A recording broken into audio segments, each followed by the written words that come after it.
Julien Huette, vous êtes responsable commercial de Ferrari France. La marque ne connaît pas la crise, vous résistez? Bah écoutez, oui, on résiste plutôt bien. Alors on a établi une stratégie de réduction des volumes, on va dire il y a 1 ou 2 ans.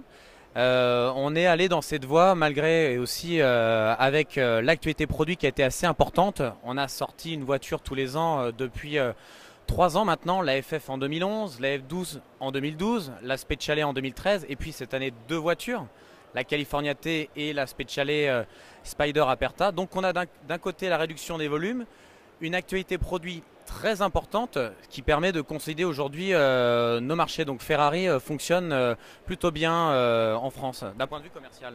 Alors, au niveau de votre actualité constructeur, c'est un peu plus tendu. Luca Di Montezemolo s'en va, il y a des tensions avec Fiat. Est-ce que ça nuit pas un petit peu à votre image?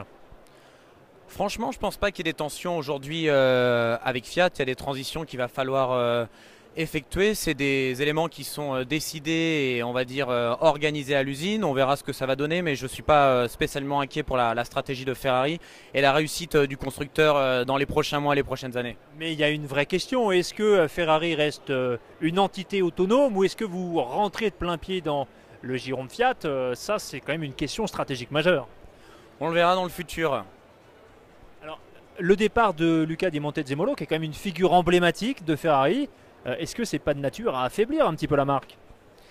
C'est pareil, le futur nous le dira. C'est clair que ça a été un président emblématique qui a fait des choses exceptionnelles pour Ferrari, qui a gagné aussi en F1 dans les années 70. Aujourd'hui, clairement, la réussite de Ferrari est liée à Luca Di Montezemolo et à sa stratégie, mais les choses peuvent évoluer. Il y a des très beaux challenges à relever dans le futur, dans des marchés qui sont, si vous voulez, très différents, que ce soit aux États-Unis, en Europe, en Asie. Donc, vous pouvez corréler différentes stratégies pour développer la marque dans ces secteurs finalement de manière assez spécifique. Alors, pour rester sur la conjoncture, ce qui est un peu votre vitrine, c'est la Formule 1. Pareil, ça va pas très fort.